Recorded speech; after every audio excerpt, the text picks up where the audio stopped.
This is The Guardian.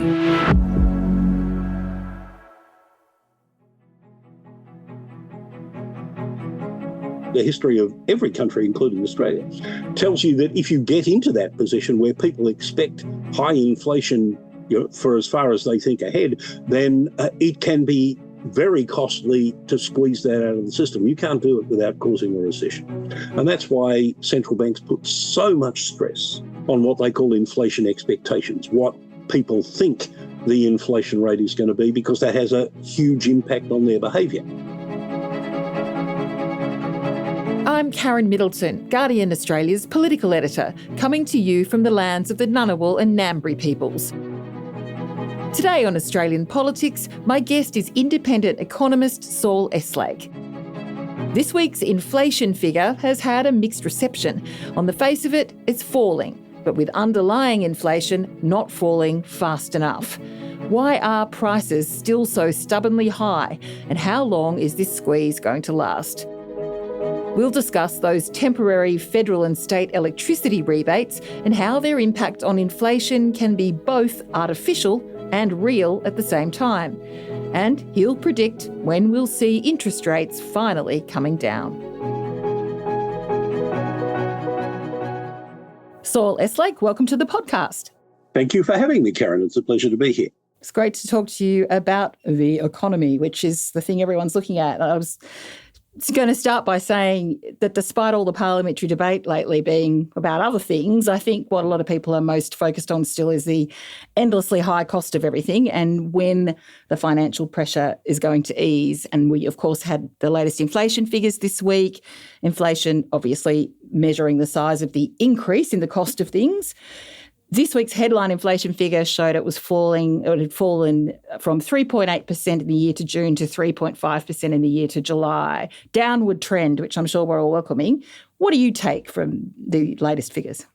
Well, they certainly tell us that inflation is heading in the right direction, but they also tell us that it's heading in that direction more slowly than the Reserve Bank and the government had hoped, more slowly than in other countries that are comparable with us, such as the United States, the United Kingdom, Canada and New Zealand, where the central banks all raised rates by more than the Reserve Bank of Australia did.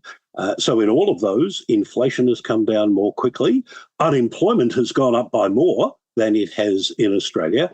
And three of those central banks, the Bank of Canada, which has cut rates twice, the Bank of England and the Reserve Bank of New Zealand have cut their rates once, and the Federal Reserve in the United States will almost certainly cut rates for the first time when it meets on the 16th of September, and will cut them again when it meets after the presidential elections in mid-November and December. That's set up expectations in Australia's financial markets that the Reserve Bank will be doing much the same thing. I've had the view since November last year that the Reserve Bank will not cut rates this year, nor did I think they would increase them, as some people started to do after higher than expected inflation numbers a couple of months ago. But the Reserve Bank will be focusing not so much on that fall in the headline inflation figure that you mentioned before, down to 3.5% over the year to July, because a significant influence on that was the impact of the federal government's and some of the state governments' electricity rebate schemes. The Reserve Bank has been quite explicit in saying that they're going to look through the impact of that, because they know that they're one-off measures that will be reversed in 12 months' time, and that instead they will be focusing, as they always do, on what they call the underlying inflation rate, which is stripped of volatile and constructed movements in prices. And that's sort of the stuff at the top end and the bottom end. That's correct. Strip out. That's correct. What they effectively look at is the middle 70% of changes in the 87 different items that make up the Consumer Price Index. And that measure also fell over the year to July to 3.8% from 4.1% in June and 4.4% in May, but it's no lower than it was over the 12 months to January of this year, 3.8%. In other words, the Reserve Bank is likely to say that their measure of underlying inflation is no lower in July than it had been 6 months previously, It's also well above the top end of their 2 to 3% target range, and it won't give them, I think, any reason to contemplate cutting interest rates over the balance of this year. So I want to come on and talk about the electricity rebates and the role of those in a sec. But while we're on this point about underlying inflation and it really not moving, why is it so sticky? I think sticky is the word people have liked to use. I think the Governor of the Reserve may have even used it herself. What is it that is so sticky about that figure that it just isn't budging? Well, you get inflation, and in particular, inflation that is higher than the Reserve Bank and the government want it to be, 2 to 3% per annum, when what economists call aggregate demand, that is the sum total of spending by Australia's households, businesses and governments, is greater than what economists call aggregate supply, which is the production of goods and services either in Australia or in the rest of the world if we import those goods. Bearing in mind, we're mostly talking to non-economists and you're talking to one in me as well. Right. But I hope the meaning of that is clear, that just as, if the demand for bananas exceeds the supply of bananas, you don't need a PhD in economics to understand what's going to happen to the price of bananas. And we've got 2 episodes in the last 15 years, which brings that out very clearly. In the same way, yes, we have no bananas. Is there indeed, and the price of bananas goes through the roof, as it did in the aftermath of Cyclone Yasi, for example. But what's true of an individual product in this context is true of the sum total of all the goods and services that people buy and sell in the Australian economy, which, as I say, we call aggregate demand and aggregate supply, and partly because of the effects of COVID on a whole range of supply chains, most of which have been resolved, but not all of them. And partly because of what, with the benefit of hindsight, was too much monetary and fiscal policy stimulus kept in place for too long. Demand, spending, was boosted very significantly. And in that context, when the sum total of all the spending that people, businesses and governments want to do exceeds the capacity of the economy, including to the extent that we draw goods and services in from overseas, that is, we import them, when demand is bigger than supply, you get inflation. And that's what almost every country in the world, with the exception of China, has experienced in the last 2 or 3 years as we came out of COVID. Now, the Reserve Bank is trying to bring demand into line with supply by putting interest rates up, making it more difficult for, in particular, those people who have mortgages to spend as freely as they were able to do when interest rates were at record lows. And that certainly slowed the rate of growth of demand, but it hasn't yet brought it to a level that is commensurate with the economy's capacity to supply the goods and services that people, businesses and governments want to spend their money on. A good example of that, how it works in practice, and a significant part of the persistence of high inflation, is when we look at housing. Now, housing, if you sum up renters and purchasers of housing, is the biggest single component of the consumer price index. And the prices of rents rose, as we know, by more than 6% over the year to July, and that's not down very much from the peak of 7.7% in April. And we know that the cost of buying new dwellings, which is the way the Stats Bureau proxies owner-occupier housing costs, that's also risen by more than 5% over the year to the month of July. Now, what's doing that? Well, a big factor has been the extraordinary surge in population growth associated with the return of enormous numbers of international students and temporary workers that has given Australia its fastest rate of population growth since the 1950s, which means demand for housing has risen very strongly. At the same time, for a whole combination of reasons, the supply of housing has slowed to a walk. And in that context, it's not surprising that a significant part of the stubbornness of inflation in this country is housing costs, reflecting a very clear imbalance between demand for housing, whether to rent or to purchase, and the supply of it. So that's a lot of information, and I want to try and step through some of that. But just going back to what you were saying about COVID and the sort of hangover of that, and I think you were saying that both fiscal and monetary policy contributed to that kind of overstimulation of demand. And by that I gather you mean that the subsidies, I think JobKeeper maybe, that the government was paying people went on. Is that what you mean? That went on a bit longer than it should have? It's the sum total of those things. Now, I think it's important to be clear here that I and most other economists are not criticising governments or central banks for the actions they took at the beginning of COVID. If you remember, at that time, it was widely expected that Australia would experience its biggest contraction in economic activity since the Great Depression, that no one knew how long it would take to develop a safe, acceptable vaccine in sufficient quantities to vaccinate enough of the population that we could end lockdowns. No one knew that. And in those circumstances, as Glenn Stevens used to say, when you know there's a chance that you're going to make a mistake, you ask yourself, which is the mistake you would least like to make? And you then do the opposite. So in these circumstances, as we learnt during the global financial crisis, the right thing to do, knowing that it's very hard to do the absolute, the right amount of whatever it is you're going to do, is to err on the side of doing too much. Because if you do too much, at least it will work. And you have the opportunity, once it's clear that you have done too much, to stop doing it and wind it back. Whereas if you don't do enough, as some countries found during the global financial crisis, then not only will what you're doing not work, but your subsequent attempts to do the right amount will be undermined by the loss of credibility arising from the failure of your first attempt. So although with the benefit of hindsight, governments and central banks did too much, it was the right thing to do at the time with the knowledge they had. The mistake they made was, once it was clear that those worst fears expressed at the beginning of COVID were not going to come to pass, and that should have been clear about 6 months afterwards when vaccines started to be rolled out and lockdowns, unless you were in Melbourne, started to end, that there was no need to keep rolling out programs. And to be fair, again, JobKeeper terminated in February 2021, but there are a whole lot of other programs that kept going until well after COVID had ended.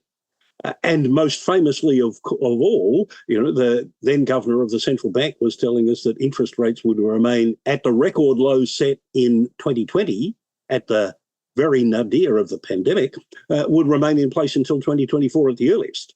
Now, Australia wasn't in any sense alone in making those mistakes. One of the reasons why the surge in inflation has been a near universal global phenomenon is partly because there were common factors at work, interruptions to global supply chains and the surge in commodity prices after Putin invaded Ukraine.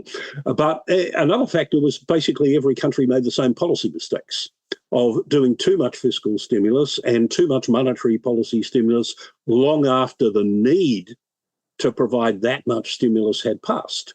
And so the central banks around the world had responded to that by moving rapidly in the other direction, raising rates by bigger amounts than they had at any time since the 1980s, in more than 30 years. And they did more than they might have had to do if they hadn't kept record low interest rates for as long as they did after it had become clear that things weren't going to be as bad as had been initially feared at the onset of the pandemic.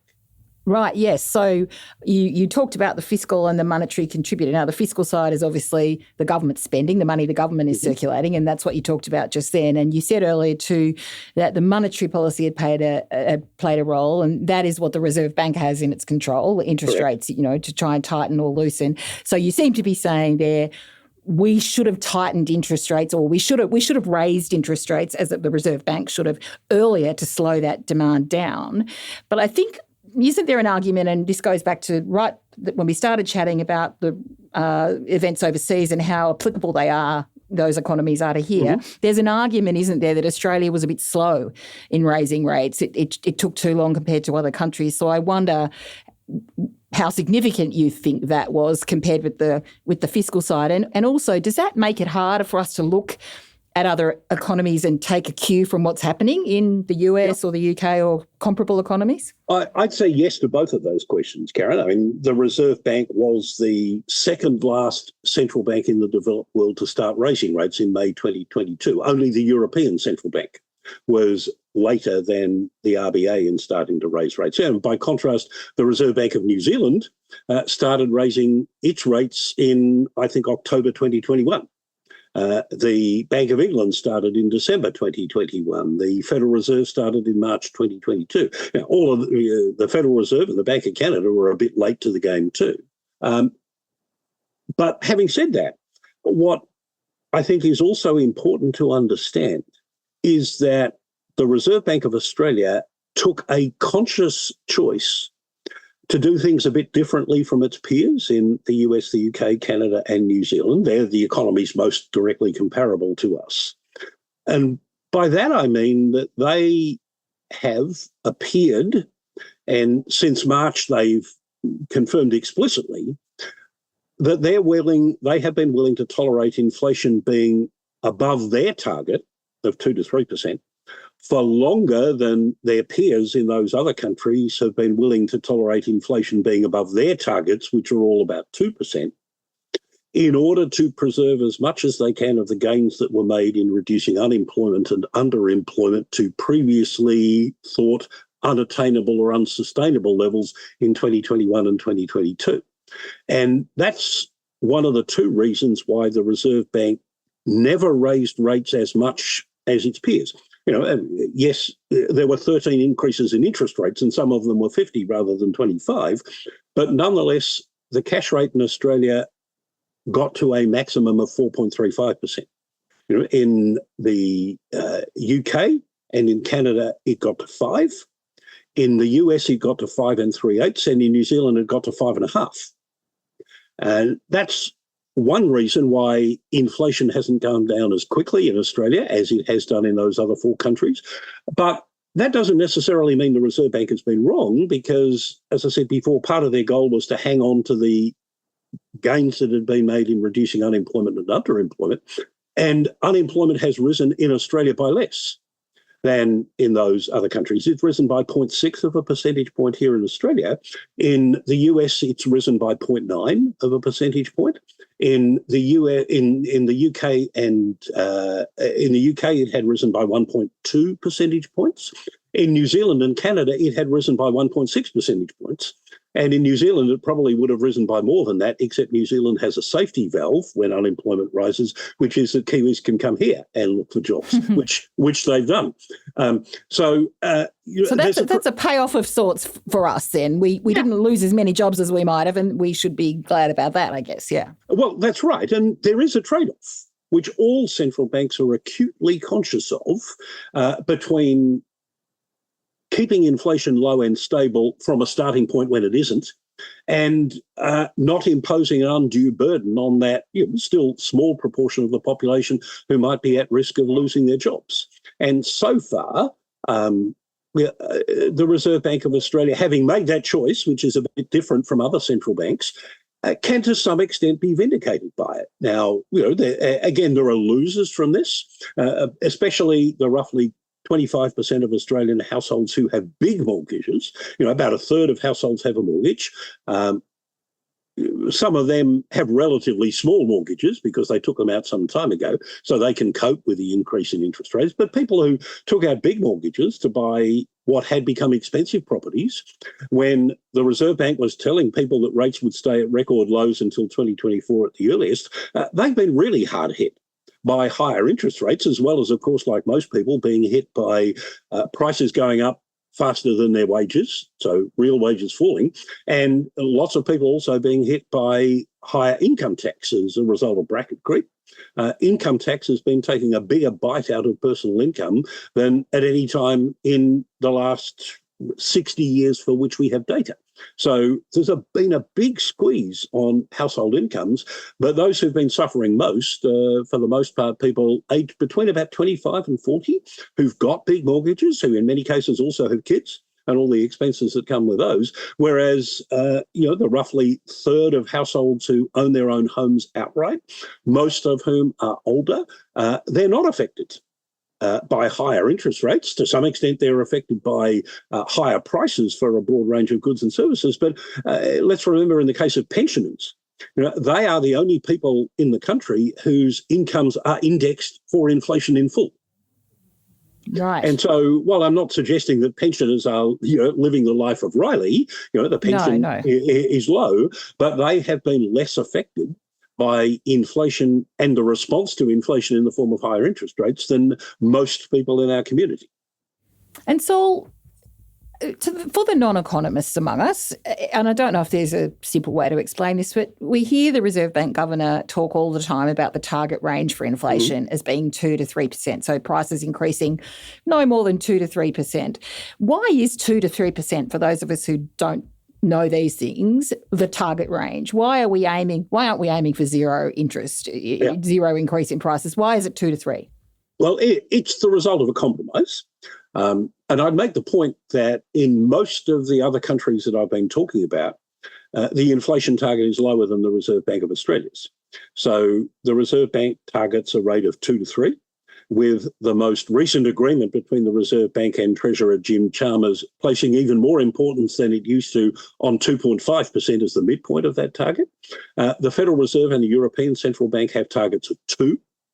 The Reserve Bank of New Zealand and the Bank of England and the Bank of Canada have targets of between 1 and 3, of which the midpoint is 2. So our target is actually a little bit looser than that of other comparable countries. The reason why most countries have chosen a number like 2 or 2.5 is it's a judgment that you can't get inflation down to zero and keep it there without paying an unacceptably high price in terms of unemployment. That having a because businesses can't make a profit, right? Right. Having a low but stable positive inflation number allows for some falls in real wages in circumstances where, for example, the economy might be running a bit too hot and needs to slow down. But it's not so high as to be a significant factor in the decisions that people make, either as consumers or businesses. The history tells us, the history of the 70s and 80s, that if people expect inflation to be high, if they're really conscious of inflation being high, they will do things that make sure it stays high. So, workers, unions will demand wage increases to compensate them, not just for the price increases that have occurred in the recent past, but for the price increases they expect to occur in the future. And in the same way, businesses will put their prices up, not just to recover cost increases they've experienced in the last 6 months, but to get ahead of cost increases that they think will occur in the future. And that's what you mean by a wage price spiral. And the history of every country, including Australia, tells you that if you get into that position where people expect high inflation for as far as they think ahead, then it can be very costly to squeeze that out of the system. You can't do it without causing a recession. And that's why central banks put so much stress on what they call inflation expectations, what people think the inflation rate is going to be, because that has a huge impact on their behaviour. And one of the reasons why central banks responded so aggressively once it dawned on them that inflation had become a persistent problem was to make sure that people understood that they were determined to get inflation back down to 2 and 3, in Australia's case, between 2 and 3%, so that people didn't start to come to expect inflation to be 4, 5, 6 or 7%, as they did in the 70s and early 80s. So this is really interesting because it gets sort of in the domain of what I think it was John Maynard Keynes, the economist, who coined the phrase of the description of animal spirits, a sort of the confidence in the economy that makes people spend money or not spend money.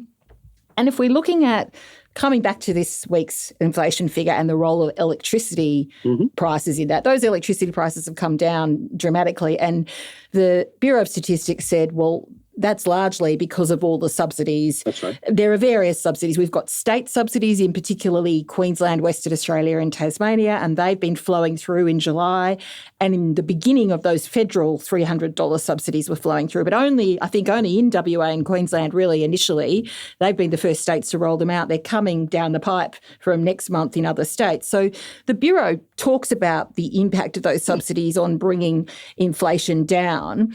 We've heard some economists talk about that really being a distortion of the inflation rate. The government argues it doesn't like that kind of language, and it says, well, that suggests that this is not valid, that it isn't helping people when it is.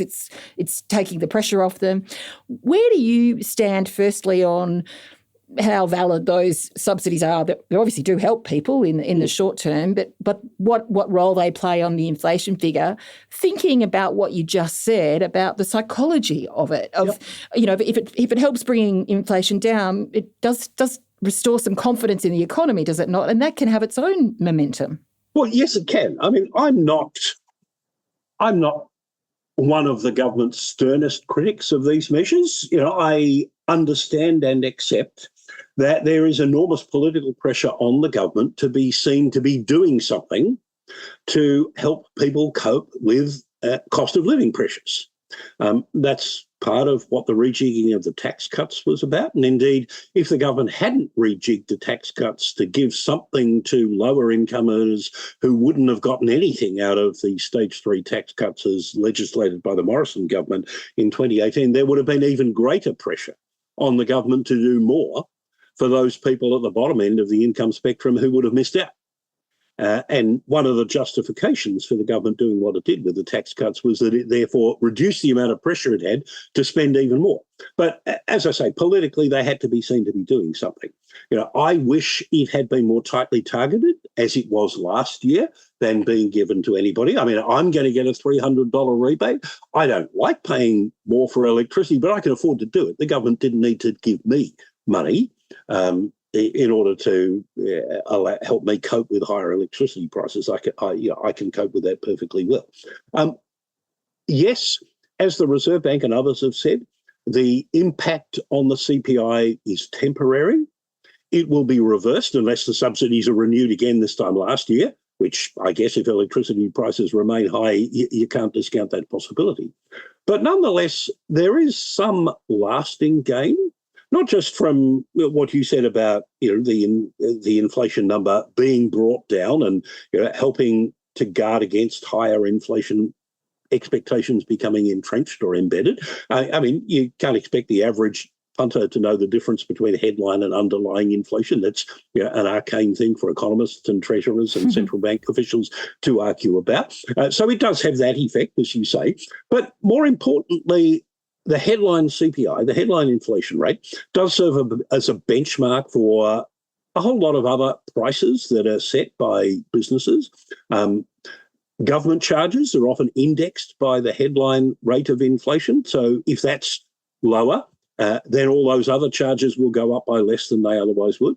And of course, the Fair Work Commission pays a lot of attention to the headline rate of inflation when it sets the minimum wage. So the next increase in the minimum wage will be less than it otherwise would have been because headline inflation rates will be lower, and that's a contribution to getting inflation down as well.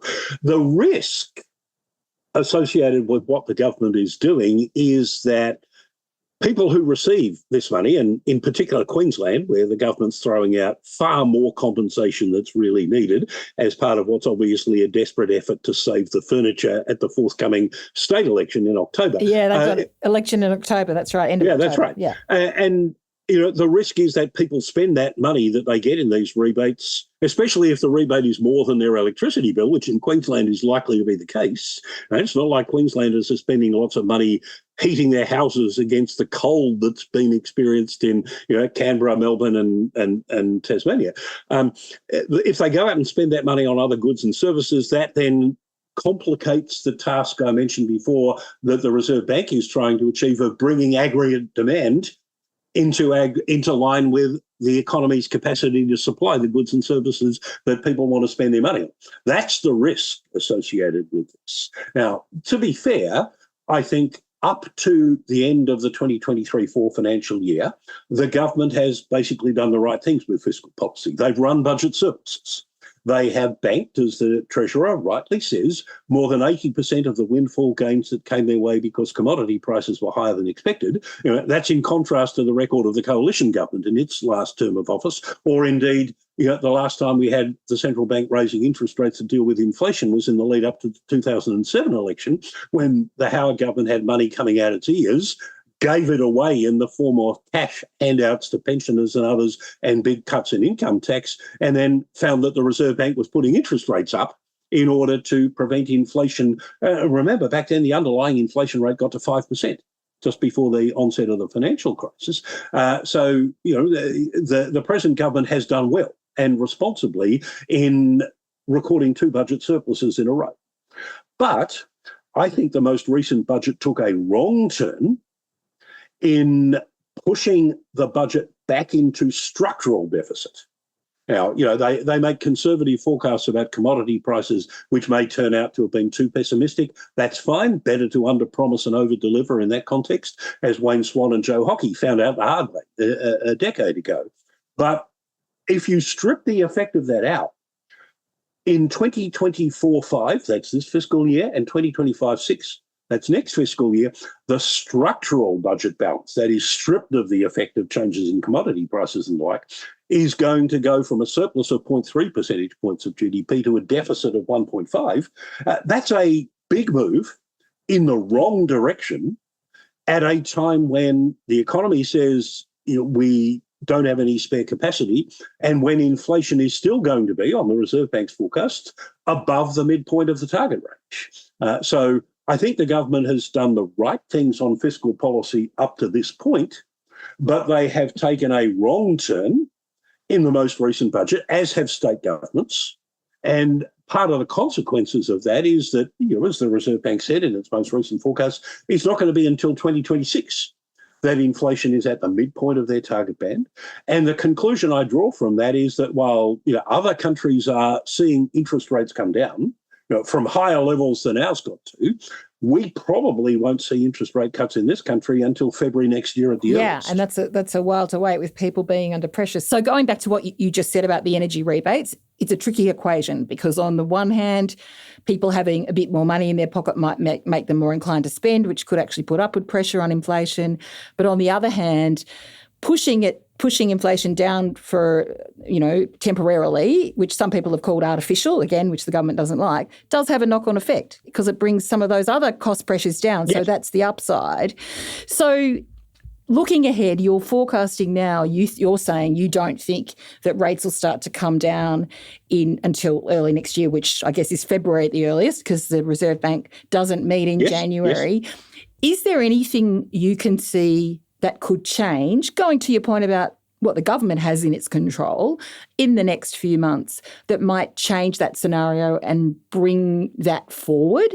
And I know I think you've been a critic in the past of government maybe not doing enough, and to your point about the structural nature of the budget, what could and should they do? And is there anything they could do that might take that pressure off a bit earlier? I don't think there is, especially with the countdown to an election having begun. I mean, most people think the election won't be until May next year. Maybe depending on the result of the Queensland election in October, calculations could change. But the kind of things that the government would need to do if it wanted to make it easier for the Reserve Bank to cut rates sooner would be things that voters would not like. That would make them worse off, like cutting spending on ways that put money in people's pockets, or raising taxes in ways that take money out of people's pockets. And they're not the sort of things that governments going to elections normally do. I mean, you can go back into history to see that there are alternatives to relying on interest rates in order to bring inflation down when it's gotten too high. In the 1950s and 60s, the common way of responding to higher inflation was to increase income tax and sales tax.